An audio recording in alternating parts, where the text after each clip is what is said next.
소년이 태양의 전차를 몰겠다고 했습니다. 아버지는 울면서 말렸습니다. 제발 그것만은 안 된다고. 하지만 소년은 듣지 않았습니다. 그리고 그날 세상이 불탔습니다. 구독과 좋아요는 정기수에게 큰 힘이 됩니다.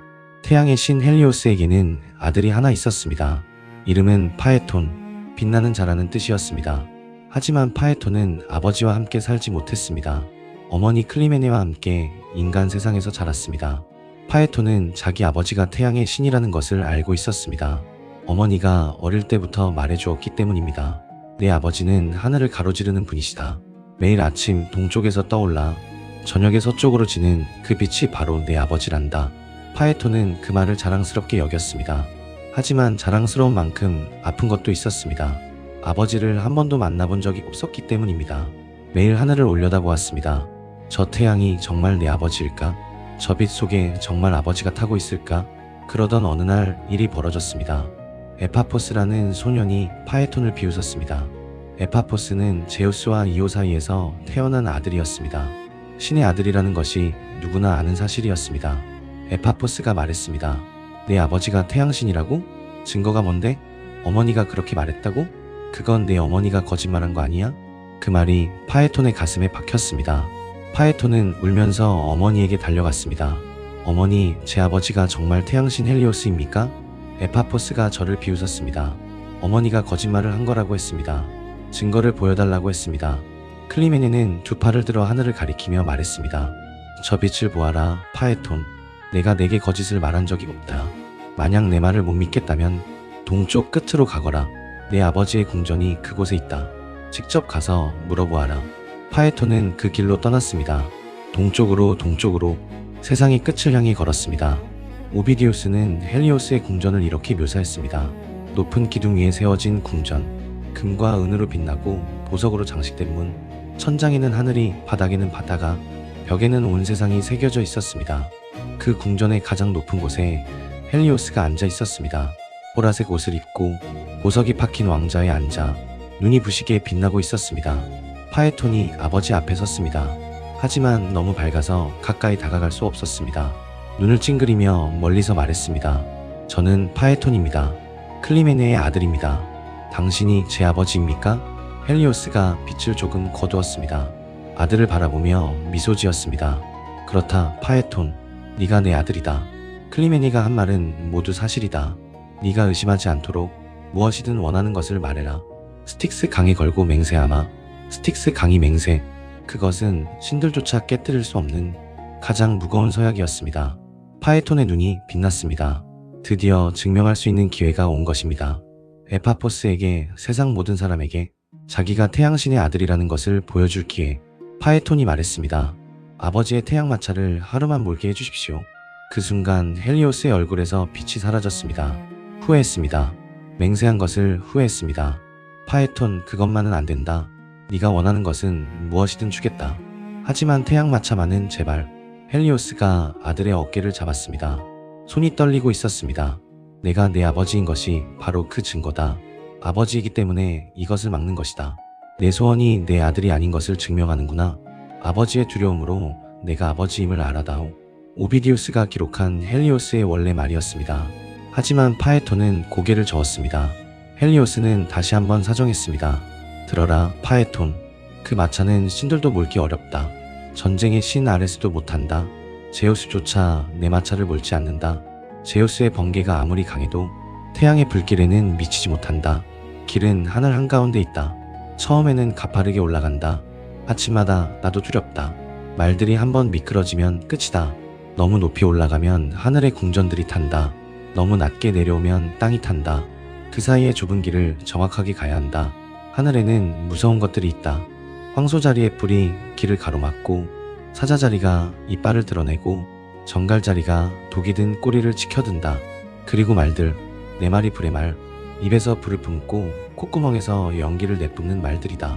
나도 고삐를 놓지 않으려 온 힘을 쓴다. 파에톤, 제발 다른 것을 달라고 해라. 바다를 달라고 해도, 하늘의 별을 달라고 해도 주겠다. 이것은 선물이 아니다. 이것은 벌이다. 헬리오스의 눈에 눈물이 고였습니다. 태양의 신이 울고 있었습니다.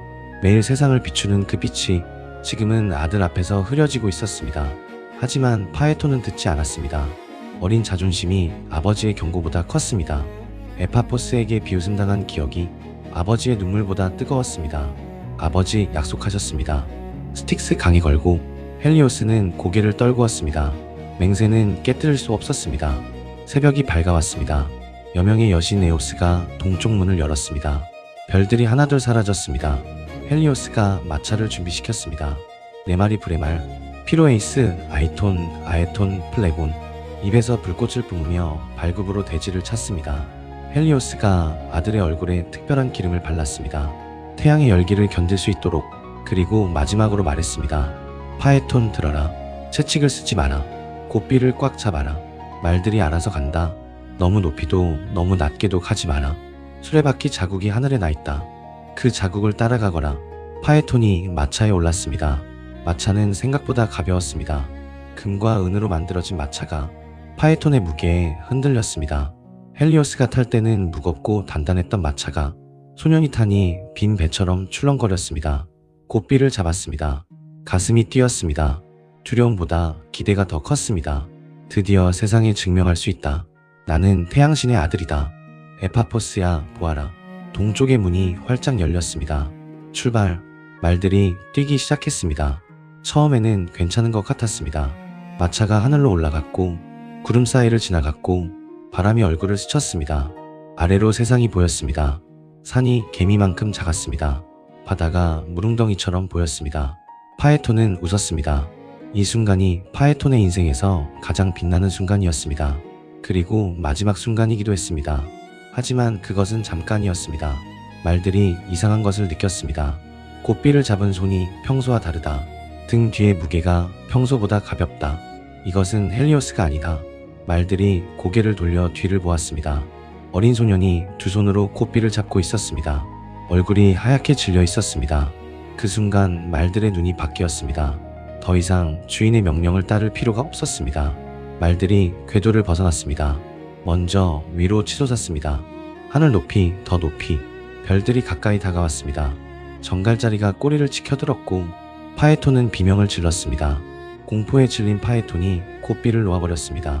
고삐가 풀리자 말들은 완전히 미쳐 날뛰었습니다. 이번에는 아래로 곤두박질 쳤습니다. 태양마차가 땅에 가까이 내려왔습니다. 너무 가까이. 오비디우스는 그때 벌어진 일을 이렇게 기록했습니다. 먼저 높은 곳부터 타기 시작했습니다. 산 꼭대기에 눈이 순식간에 녹았습니다. 풀이 마르고 나무가 불붙고 들판이 검게 그을렸습니다. 이다 산이 불탔습니다. 무사 여신들의 헬리콘 산이 불탔습니다. 아토스 산이 불탔습니다. 주봉우리의 파르나소스 산이 불탔습니다. 그 다음 강이 마르기 시작했습니다. 에오로타스 강이 마르고 바빌론의 에오프라테스 강이 끓었고 가늠할 수 없던 깊은 강들이 바닥을 드러냈습니다. 바다가 줄어들기 시작했습니다. 마른 땅이 드러났고 물고기들이 바닥에서 펄떡였습니다. 바다의 신 포세이돈이 3번이나 수면 위로 올라왔지만 뜨거운 공기를 견딜 수 없어 다시 잠겼습니다. 님프들이 비명을 지르며 동굴 속으로 숨었습니다. 강의 신들이 자기 강 바닥 깊은 곳으로 도망쳤습니다. 리비아의 땅이 완전히 타버려 모래만 남은 사막이 되었습니다. 우리가 아는 사하라 사막이 바로 그때 생겨났다고 합니다. 에티오피아 사람들의 피부가 태양에 타서 검어졌다고 오비디우스는 기록했습니다. 나일 강의 신이 공포에 질려 머리를 감추었고 강의 수원은 그때부터 아무도 찾지 못했습니다. 세상이 불타고 있었습니다. 하늘에서 불이 내려오고 땅에서 불이 솟아올랐습니다. 그 사이에 생명이 사라져가고 있었습니다. 파에톤은 마차 위에서 아무것도 할 수 없었습니다. 고삐는 이미 놓아버렸고 말들은 미쳐 날뛰고 있었고 사방에서 불길이 올라왔습니다. 뜨거운 바람이 파에톤의 머리카락을 태웠습니다. 발밑에 마차 바닥이 벌겋게 달아오르고 있었습니다. 숨을 쉬면 불덩이 같은 공기가 폐를 태웠습니다. 파에톤은 후회했습니다. 마차를 타지 말걸. 아버지 말을 들을걸. 에파포스 따위의 말에 왜 흔들렸을까? 아버지가 울면서 말렸는데 왜 듣지 않았을까? 하지만 이미 늦었습니다.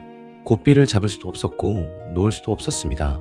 어디가 어딘지도 알 수 없었습니다.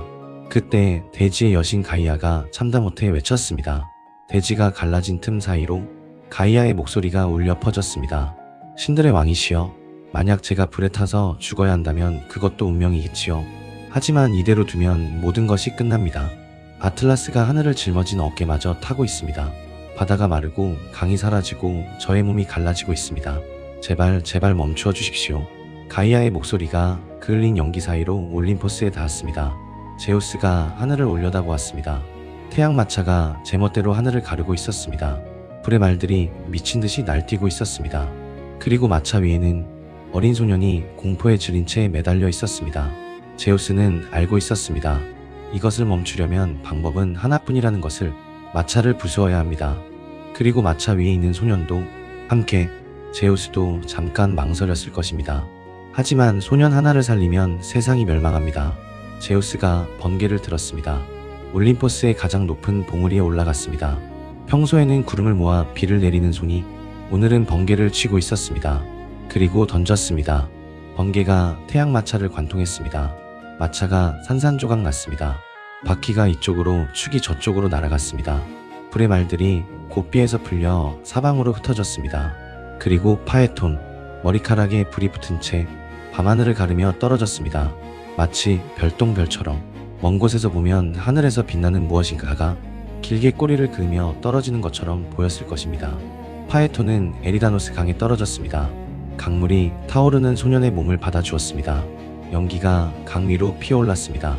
에리다노스의 ним프들이 파에톤의 시신을 거두었습니다. 그리고 강가에 묻어주었습니다.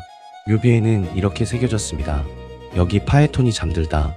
아버지의 마차를 몰았으나 이루지 못하였다. 하지만 크게 도전하다 쓰러졌으니 그렇게 파에톤은 죽었습니다. 아버지를 증명하고 싶었던 소년, 세상에 자기가 누구인지 보여주고 싶었던 소년. 하지만 그 증명의 대가가 자기 목숨이 될 줄은 몰랐습니다. 헬리오스는 아들의 죽음을 알았습니다. 태양의 신이 빛을 거두었습니다. 하루 동안 태양이 뜨지 않았습니다. 세상이 어둠에 잠겼습니다. 타오르는 대지의 불빛만이 유일한 빛이었습니다. 헬리오스는 얼굴을 감쌌습니다.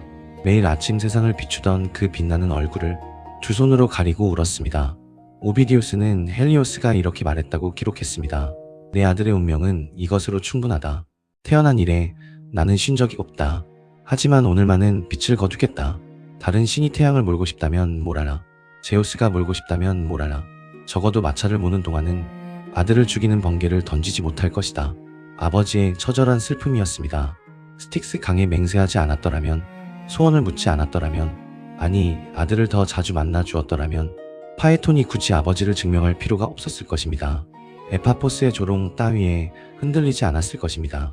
결국 파에톤을 마차에 태운 것은 스틱스의 맹세가 아니라 아버지의 부재였는지도 모릅니다. 파에톤의 자매들 헬리아데스는 에리다노스 강가에서 오빠의 죽음을 슬퍼했습니다. 날마다 울었습니다. 딸마다 울었습니다. 몇 달이 지나도 울음을 멈추지 않았습니다. 그러자 기이한 일이 벌어졌습니다. 발이 땅에 붙기 시작했습니다. 다리가 나무 껍질로 변했습니다. 팔이 가지가 되었습니다. 자매들이 포플러 나무로 변한 것입니다. 나무가 된 뒤에도 눈물은 멈추지 않았습니다. 나뭇가지에서 흘러내린 눈물이 강물에 떨어져 굳으면 그것이 호박이 되었습니다. 우리가 아는 호박, 금빛으로 빛나는 그 보석이 실은 오빠를 잃은 자매들의 마르지 않는 눈물이었습니다. 파에톤의 친구 키크노스도 강가를 떠나지 못했습니다. 슬퍼하고 슬퍼하고 또 슬퍼하다가 하얀 백조로 변했습니다. 그 뒤로 백조는 물가에서 살게 되었다고 오비디우스는 기록했습니다. 그런데 한 가지 생각해 볼 것이 있습니다. 파에톤의 잘못은 무엇이었을까요? 아버지를 증명하고 싶었던 것은 잘못이 아닙니다. 누구나 자기가 누구인지 알고 싶어 합니다. 하지만 자기가 감당할 수 없는 것을 요구한 것, 아버지의 눈물 어린 경고를 듣지 않은 것, 자존심이 판단을 덮어버린 것, 그것이 파에톤의 비극이었습니다. 탄탈로스는 신들의 음식을 훔쳤고, 시시포스는 죽음을 속였고, 익시오는 은인의 아내를 탐했고, 살모네우스는 자기가 신이라 외쳤습니다. 그리고 파에톤은 자기가 감당할 수 없는 것을 원했습니다. 각자의 죄는 달랐지만 모두 같은 것을 넘어섰습니다. 인간의 분수를. 다음 밤에는 14명의 자녀를 자랑한 어머니의 이야기입니다. 레토에게 말했습니다. 겨우 2명? 나는 14명이다. 그 말이 아폴론과 아르테미스의 귀에 들어갔습니다. 니오베. 그리고 그 뒤 14개의 화살이 날아갔습니다. 14명의 자녀가 하루 만에 죽었습니다. 7명은 아폴론의 화살에, 7명은 아르테미스의 화살에, 어머니는 돌이 되었습니다. 하지만 눈물은 멈추지 않았습니다. 테베의 왕비 니오베는 행복한 여자였습니다. 아니, 행복하다는 말로는 부족했습니다. 니오베 자신의 말에 따르면 이 세상에서 가장 축복받은 여자였습니다. 남편 안피오는 테베의 왕이었습니다. 리라를 연주하면 돌이 저절로 움직여 성벽이 쌓였다는 음악의 달인이기도 했습니다. 테베의 거대한 성벽은 그의 음악이 쌓아 올린 것이었습니다. 니오베의 아버지는 탄탈로스였습니다. 신들과 식사를 함께 한 제우스의 아들, 비록 끔찍한 벌을 받았지만 그 혈통만큼은 누구도 부정할 수 없었습니다. 니오베의 조상 중에는 아틀라스가 있었습니다. 어깨 위에 하늘을 짊어진 거대한 티탄, 혈통으로 따지면 인간 세상에서 이보다 높은 여자는 없었습니다. 그리고 무엇보다 니오베에게는 자녀가 14명이나 있었습니다. 아들 7, 딸 7, 모두 건강하고 모두 아름다웠습니다. 아들들은 강하고 용감했으며 딸들은 우아하고 빛났습니다. 테베의 자랑이었고 니오베의 가장 큰 기쁨이었습니다. 니오베는 이 세상에서 자기보다 행복한 여자는 없다고 생각했습니다. 그리고 그것을 입 밖으로 말하기 시작했습니다. 처음에는 가까운 사람들에게, 다음에는 테베의 여인들에게, 나중에는 신들에게까지. 그리고 그것이 문제였습니다. 어느 날 테베에서 레토의 축제가 열렸습니다. 레토는 아폴론과 아르테미스의 어머니였습니다. 올림포스의 두 위대한 신을 낳은 존경받는 여신이었습니다. 테베에서는 해마다 레토를 위한 축제를 열었습니다. 아폴론의 은총으로 역병을 피하고 아르테미스의 은총으로 사냥이 풍요로웠기 때문입니다. 테베의 여인들이 월계관을 쓰고 향을 피웠습니다. 제단에 제물을 올리고 기도를 드렸습니다. 거리에는 축제 음악이 울려 퍼졌고 온 도시가 경건한 분위기에 잠겨 있었습니다. 그때 니오베가 나타났습니다. 화려한 황금빛 옷을 입고 보석이 달린 머리 장식을 하고 머리카락은 어깨 위로 흘러내리고 시녀들을 거느리며 당당한 걸음으로 제단 앞에 섰습니다. 오비디우스는 니오베가 이날 아름다웠다고 기록했습니다. 분노할 때조차 아름다운 여자였다고. 하지만 그 아름다움이 오히려 그녀를 더 오만하게 만들었습니다. 니오베가 입을 열었습니다. 너희는 왜 레토에게 제사를 올리느냐? 보지도 못한 여신에게 왜 무릎을 꿇느냐? 사람들이 멈추었습니다. 레토가 뭘 했느냐? 떠돌아다니며 겨우 아이 둘을 낳았을 뿐이다. 출산할 땅조차 찾지 못해 떠도는 섬에서 겨우 낳은 것이 전부다. 나를 보아라. 아버지는 탄탈로스 신들과 식사한 분이다. 어머니는 플레이아데스의 하나이다. 조상 중에는 하늘을 짊어진 아틀라스가 있다. 한쪽 할아버지는 제우스이고 시아버지도 제우스다. 사람들이 숨을 죽였습니다. 제단 앞에서 아무도 움직이지 못했습니다. 니오베는 멈추지 않았습니다. 내가 다스리는 테베를 보아라. 이 성벽은 내 남편의 리라가 쌓았다. 이 궁전 안의 보물을 보아라. 거기에 왕비의 얼굴을 보아라. 이 모든 것이 내 것이다. 그리고 가장 치명적인 말을 했습니다. 레토는 겨우 둘을 낳았다. 나는 14을 낳았다. 아들 7, 딸 7. 누가 더 위대한 어머니야? 나에게 제사를 바쳐야 할 것이다. 월계관을 벗어라. 레토에게 바치지 말고 나에게 바쳐라. 여인들이 떨리는 손으로 월계관을 내려놓기 시작했습니다. 몇몇은 제단에서 물러났습니다. 왕비의 말에 감히 거역할 수 없었기 때문입니다. 하지만 마음속으로는 레토에게 빌었습니다. 소리 없이. 그리고 그 기도가 닿았습니다. 멀리 델로스 섬 위에서 레토가 모든 것을 들었습니다. 레토는 슬펐습니다. 분노보다 먼저 서러움이 왔습니다. 한때 헤라의 저주 때문에 출산할 땅을 찾지 못했던 여신, 임신한 몸으로 세상을 떠돌았던 여신, 어떤 땅도 어떤 섬도 그녀를 받아주지 않았습니다. 헤라의 보복이 두려웠기 때문입니다. 오직 바다 위를 떠돌던 작은 섬 델로스만이 레토를 받아주었습니다. 그 섬에서 종려나무를 붙잡고 9날 9밤을 고통 속에서 버틴 끝에 아폴론과 아르테미스를 낳았습니다. 그 모든 고통을 겨우 둘이라는 말로 짓밟은 것입니다. 레토가 아들과 딸에게 말했습니다. 너희의 어머니가 모욕을 당했다. 14명의 자녀를 가진 여자가 나를 겨우 둘을 낳은 여자라 했다.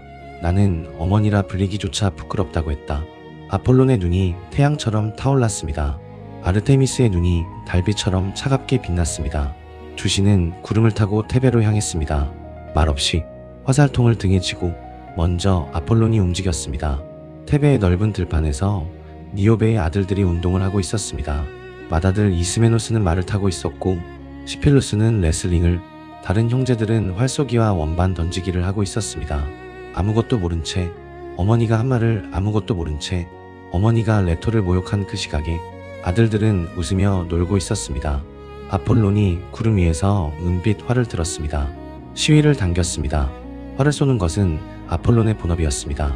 빛의 신이자 궁술의 신, 그가 쏜 화살은 빗나간 적이 없었습니다. 첫 번째 화살이 맏아들 이스메노스의 가슴을 관통했습니다. 소녀는 말 위에서 고삐를 놓았습니다. 천천히 옆으로 쓰러졌습니다. 무슨 일인지 알지도 못한 채 두 번째 아들 시필루스가 형의 비명을 듣고 달려왔습니다. 하늘에서 무언가 날아오는 것을 보고 말에 박차를 가해 도망치려 했습니다. 화살이 그의 등을 꿰뚫었습니다. 말 위에서 앞으로 고꾸라졌습니다. 세 번째 아들 탄탈로스가 형들이 쓰러지는 것을 보고 얼어붙었습니다. 네 번째 아들 파이디모스가 형을 안으려다 함께 쓰러졌습니다. 하나의 화살이 두 형제를 동시에 관통한 것이었습니다. 다섯 번째 아들 알페노르가 달려와 차가워진 형들의 몸을 일으키려 했습니다. 그 자세 그대로 화살에 맞아 형들 위에 엎드려 죽었습니다. 여섯 번째 아들 다마시크 톤이 화살을 피하려 이리저리 뛰었습니다. 하지만 아폴론의 화살을 피할 수 있는 인간은 없었습니다. 그리고 막내 아들 일리오네우스가 무릎을 꿇고 하늘을 향해 두 손을 모았습니다. 신이시여, 용서해 주십시오. 오비디우스는 기록했습니다. 아폴론이 잠깐 멈칫했다고, 가슴이 움직였다고. 하지만 화살은 이미 시위를 떠난 뒤였습니다. 막내가 기도하는 자세 그대로 쓰러졌습니다. 들판에 7명의 소년이 쓰러져 있었습니다. 피가 풀밭을 적셨습니다. 운동하던 장비가 여기저기 흩어져 있었습니다. 레슬링 끝에 먹으려던 빵이 풀밭 위에 놓여 있었습니다. 방금까지 웃고 뛰놀던 아이들이 이제 움직이지 않았습니다. 바람이 들판을 쓸고 지나갔습니다. 소년들의 옷자락만 바람에 펄럭였습니다. 소식이 왕궁에 닿았습니다. 하인이 떨리는 목소리로 전했습니다. 왕비님, 아드님들이 들판에서. 니오베는 처음에 믿지 않았습니다. 아들이 7이나 되는데 한꺼번에 무슨 일이 있겠느냐고. 하지만 왕궁 밖에서 들려오는 곡소리가 점점 가까워졌습니다. 아버지 안피오는 아들들의 죽음을 듣자마자 자기 가슴에 칼을 꽂았습니다. 14명의 자녀 중 절반을 한순간에 잃은 비탄이 그를 그 자리에서 무너뜨렸습니다. 그리고 니오베는 들판으로 달려갔습니다. 아들들의 시신 위에 엎드려 울부짖었습니다. 차가워진 얼굴에 입을 맞추었습니다. 하나하나 이름을 불렀습니다. 이스메노스, 시필루스, 탄탈로스. 하나하나 부를 때마다 대답이 없었습니다. 하지만 놀라운 일이 벌어졌습니다. 니오베가 슬픔 속에서도 고개를 들고 말했습니다. 먹어라, 잔인한 레토. 나의 슬픔을 먹어라. 이 슬픔으로 내 배를 채워라. 하지만 알아두어라. 슬퍼하는 나조차도 기뻐하는 너보다 더 많이 가졌다. 7을 잃었지만 나에게는 아직 7이 남아있다. 아직 내가 이겼다. 오비디우스는 이 대목을 이렇게 기록했습니다. 슬픔이 그녀를 대담하게 만들었다고. 7 아들을 잃고도 자만을 버리지 못한 것입니다. 남편을 잃고도 멈추지 못한 것입니다. 그 말이 하늘에 닿았습니다. 시위 당기는 소리가 들렸습니다. 사람들은 들었지만 니오베는 듣지 못했습니다. 아르테미스가 은빛 활을 들었습니다. 달빛처럼 차가운 눈으로 테베를 내려다보았습니다. 아폴론이 아들들을 처리한 것을 알고 있었습니다. 이제 자기의 차례였습니다. 니오베의 딸들은 죽은 오빠들의 관 앞에 서 있었습니다. 상복을 입고 머리를 풀어헤치고 슬픔에 잠겨 있었습니다. 오빠들의 시신 위에 꽃을 놓고 향을 피우고 있었습니다. 눈물이 채 마르지도 않은 얼굴로 기도를 올리고 있었습니다. 이 아이들은 어머니가 한 말을 알지 못했습니다.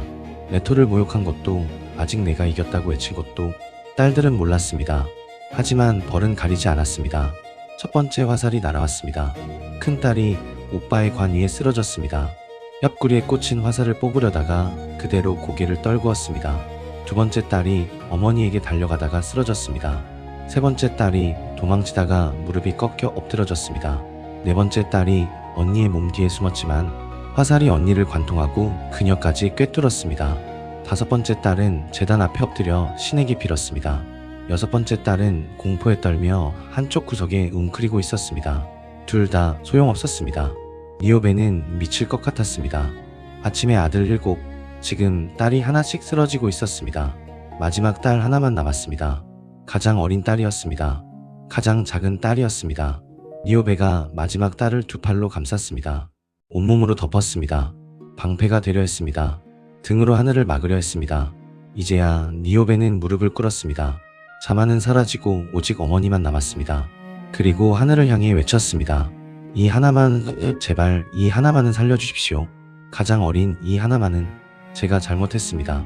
교만했습니다. 이 아이는 아무 죄가 없습니다. 오비디우스는 그녀가 빌고 있는 동안에 빌고 있던 그 아이가 죽었다고 기록했습니다. 화살은 기도보다 빨랐습니다. 니오베의 팔 안에서 마지막 딸이 고개를 떨구었습니다. 14명 전부 죽었습니다. 아침에 7 아들이 죽었고 저녁에 7 딸이 죽었습니다. 남편도 스스로 목숨을 끊었습니다. 하루 만에 니오베는 모든 것을 잃었습니다. 아침에는 이 세상에서 가장 많은 것을 가진 여자였습니다. 저녁에는 이 세상에서 가장 아무것도 없는 여자가 되었습니다. 니오베는 시신들 사이에 앉았습니다. 아들 7, 딸 7, 남편까지 모두가 차갑게 누워 있었습니다. 니오베는 한 명 한 명의 시신 곁에 가서 앉았습니다. 아들의 차가운 손을 잡았습니다.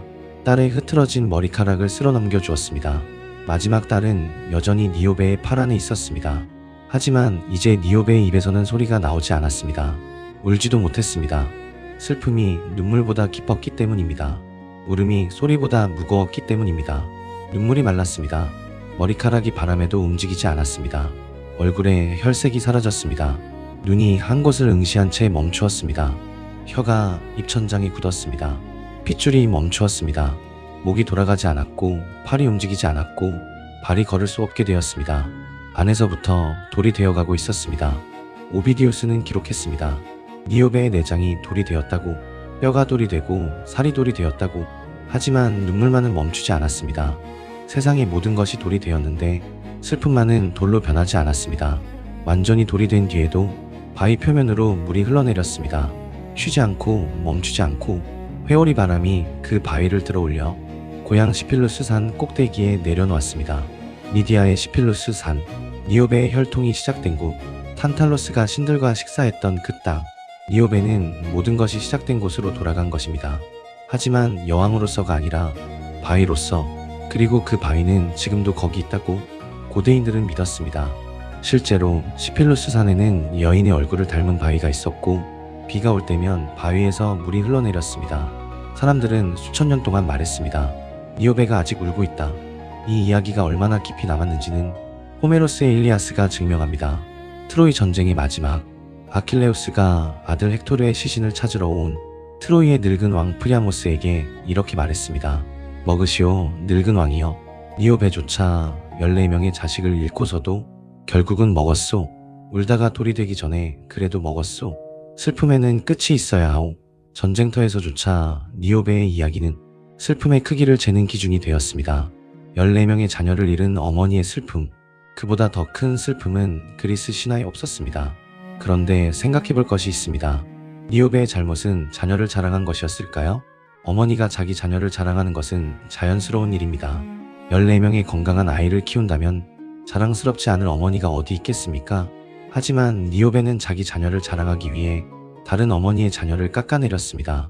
그것도 여신의 자녀를, 그것도 아폴론과 아르테미스를. 레토가 겪은 고통, 떠돌며 출산한 고난, 9날 9밤의 산고, 그 모든 것을 겨우 둘이라는 한마디로 짓밟은 것입니다.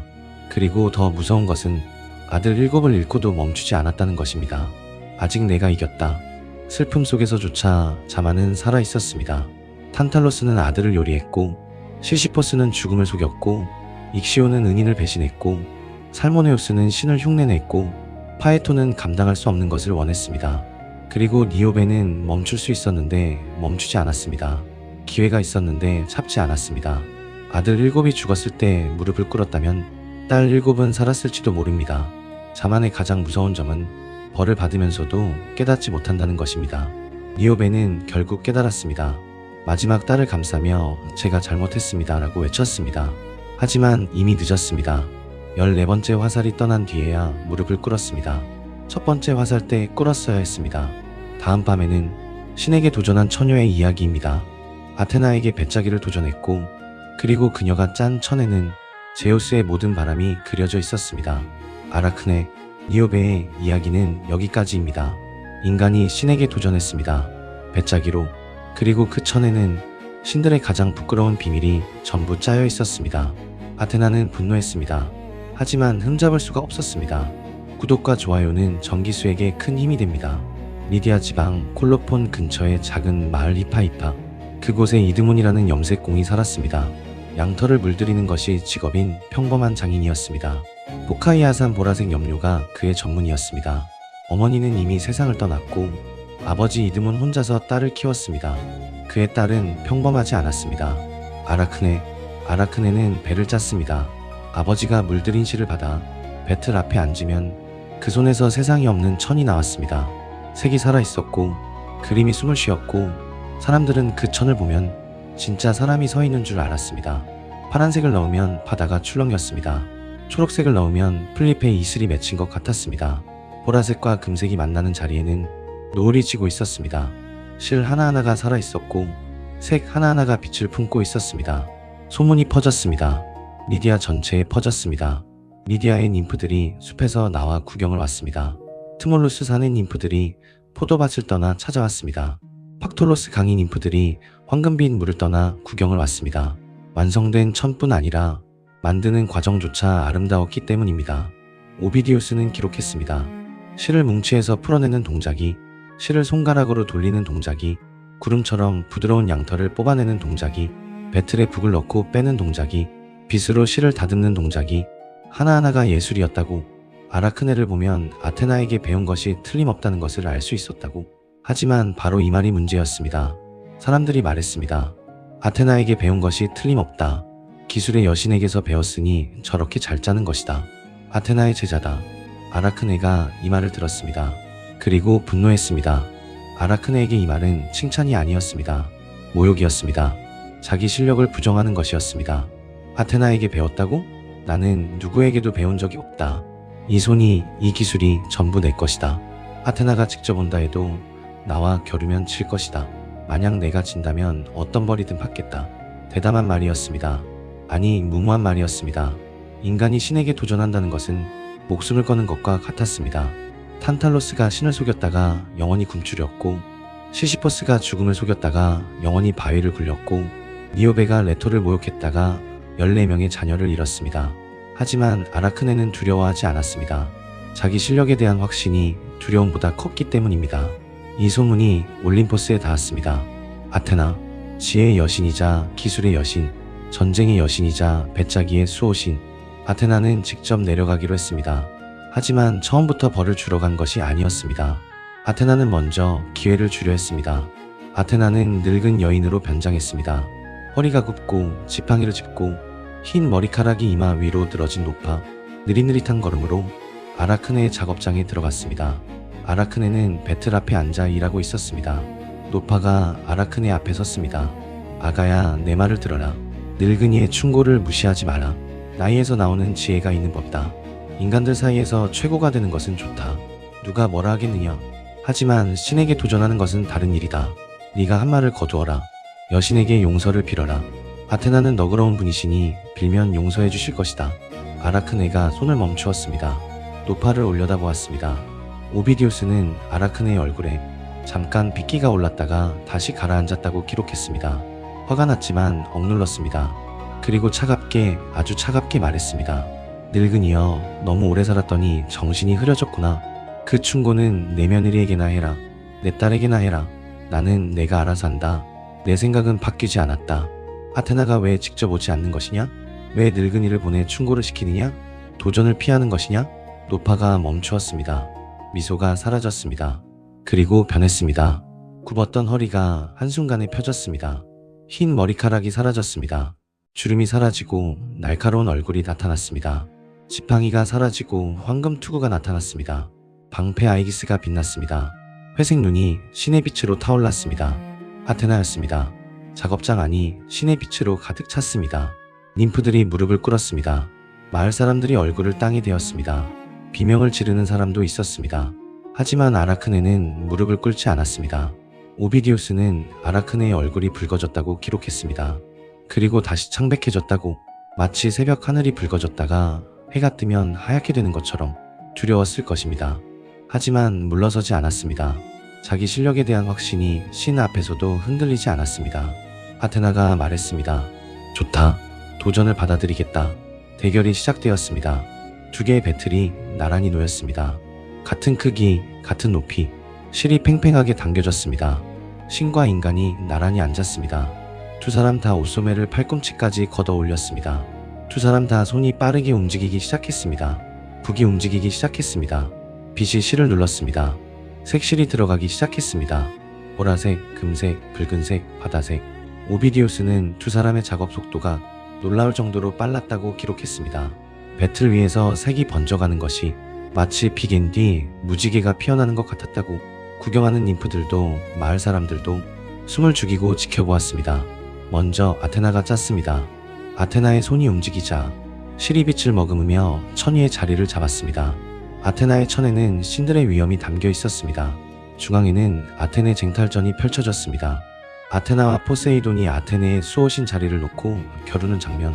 포세이돈이 삼지창으로 바위를 쳐 소금물이 솟아오르고 아테나가 창으로 땅을 쳐 올리브 나무가 자라나는 장면.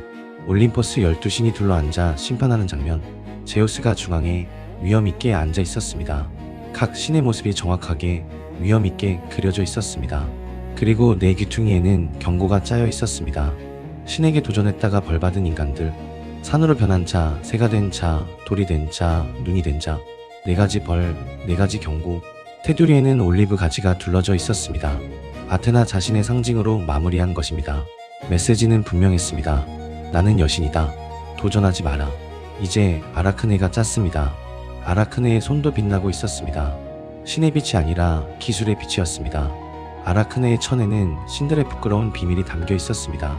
제우스가 에우로페를 속이기 위해 하얀 황소로 변한 장면이 나타났습니다. 순진한 공주가 황소 등에 올라타는 순간 바다 위로 황소가 헤엄치고 에우로페가 겁에 질려 뿔을 잡고 있는 모습까지 제우스가 레다에게 다가가기 위해 백조로 변한 장면이 나타났습니다. 눈처럼 하얀 백조가 레다의 품 안에 안겨있는 모습. 제우스가 다나엘을 찾아가기 위해 황금비로 변한 장면이 나타났습니다. 청동탑의 틈 사이로 빛나는 비가 쏟아지는 장면. 갇혀있는 공주 위로 금빛이 내리는 장면. 제우스가 안티오페에게 접근하기 위해 사티로스로 변한 장면. 반인반수의 모습으로 ним프에게 다가가는 장면. 제우스가 알크메네를 속이기 위해 남편 암피트리온의 얼굴로 변한 장면. 전쟁터에 나간 남편의 모습을 빌려 아내의 방에 들어가는 장면. 제우스가 세멜레에게 진짜 모습을 보여준 장면. 번개의 빛에 타오르는 세멜레. 하나, 둘, 셋, 넷, 다섯. 아라크네의 천에는 우리가 여태 들어온 제우스의 모든 사랑이 들어있었습니다. 에오로페, 레다, 다나에, 안티오페, 알크메네, 세멜레. 거기에 더해 포세이돈이 메두사에게 한 짓, 아폴론이 다프네를 쫓아다닌 이야기, 디오니소스가 아리아드네에게 한 약속까지 신들의 추문을 하나도 빠짐없이 짜넣은 것입니다. 그리고 테두리에는 꽃과 담쟁이 덩굴이 정교하게 짜여 있었습니다. 아테나의 올리브 가지 테두리에 대한 아라크네의 대답이었습니다. 그리고 충격적인 것은 이 천이 완벽했다는 것입니다. 오비디우스는 분명하게 기록했습니다. 아테나조차 아라크네의 작품에서 흠을 찾을 수 없었다고, 시기의 여신 자신도 흠잡을 수 없었다고. 기술적으로 완벽했습니다. 색채는 생생했고, 인물은 살아있는 것 같았고, 황소는 진짜 황소 같았고, 바다는 진짜 바다 같았고, 황금비는 진짜 빛나고 있었습니다. 여신의 기술에 인간의 기술이 맞섰습니다. 그리고 밀리지 않았습니다. 아니, 어쩌면 이긴 것인지도 모릅니다. 아테나의 천은 위엄은 있었지만 아라크네의 천은 위엄의 진실까지 담겨 있었기 때문입니다. 아테나가 아라크네의 천을 들여다보았습니다. 오래 들여다보았습니다. 한 장면 한 장면, 황소의 근육 하나하나, 백조의 깃털 한 올 한 올, 황금비의 빛 알갱이 하나하나를. 흠이 없었습니다.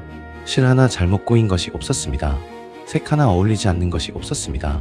인물의 표정 하나 어색한 것이 없었습니다. 하지만 그 내용이 문제였습니다. 아테나가 짠 것은 신들의 위엄, 아라크네가 짠 것은 신들의 치욕. 완벽한 기술로 신들의 가장 부끄러운 이야기를 짠 것입니다. 아테나의 얼굴이 일그러졌습니다. 오비디우스는 기록했습니다. 아테나가 참을 수 없었다고. 완벽한 기술. 하지만 그 기술이 보여주는 것은 아버지 제우스의 치욕, 올림포스의 수치, 신들이 가장 숨기고 싶은 것들. 아라크네는 진실을 짠 것입니다. 그리고 그 진실이 너무나 완벽하게 짜여 있었습니다. 아테나가 아라크네의 천을 잡았습니다. 그리고 찢었습니다. 완벽한 그 천을 갈기갈기 찢었습니다. 에오로페의 황소가 찢어졌고, 다나의 황금비가 찢어졌고, 레다의 백조가 찢어졌고, 알크메네의 거짓 밤이 찢어졌습니다. 한 올 한 올 살아있던 그 실들이 바닥에 흩어졌습니다. 그리고 손에 든 배북으로 아라크네의 이마를 때렸습니다. 3번, 4번. 아라크네가 뒤로 비틀거렸습니다. 이마에서 피가 흘렀습니다. 아라크네는 견딜 수 없었습니다. 신에게 도전해서 진 것이 아니었습니다. 이긴 것입니다. 적어도 밀리지 않은 것입니다. 오비디우스가 그렇게 기록했습니다. 그런데 작품이 찍혔습니다. 자기 손으로 만든 완벽한 작품이, 한 올 한 올 정성을 들인 인생의 작품이, 그리고 이마를 맞았습니다. 여신의 손에 기술로는 이길 수 없었던 것이 아닙니다. 힘으로 눌린 것입니다. 그 수치심을, 그 분함을 아라크네는 견딜 수 없었습니다. 아라크네가 밧줄을 만들었습니다. 목에 걸었습니다. 매달렸습니다. 아테나가 그것을 보았습니다. 오비디우스는 이 순간에 아테나를 기록했습니다. 분노가 식었다고, 동정이 잃었다고 아테나가 말했습니다. 살아라, 건방진 처녀야. 하지만 매달린 채로 살아라. 너와 내 후손은 영원히 매달려 살 것이다. 아테나가 아코니툼 풀의 즙을 뿌렸습니다. 헤카테의 독초에서 짜낸 마법의 즙, 어둠의 여신의 풀. 아라크네의 몸이 변하기 시작했습니다. 먼저 머리카락이 빠졌습니다. 풍성했던 머리카락이 한 올도 남지 않았습니다. 코가 사라졌습니다. 귀가 사라졌습니다. 머리가 점점 작아졌습니다. 몸 전체가 줄어들기 시작했습니다. 손가락이 가늘고 긴 다리가 되었습니다. 10개의 손가락이 8개의 다리가 되었습니다. 나머지 몸은 둥글고 작은 배가 되었습니다. 그리고 그 배에서 실이 나오기 시작했습니다. 거미. 아라크네는 거미가 되었습니다.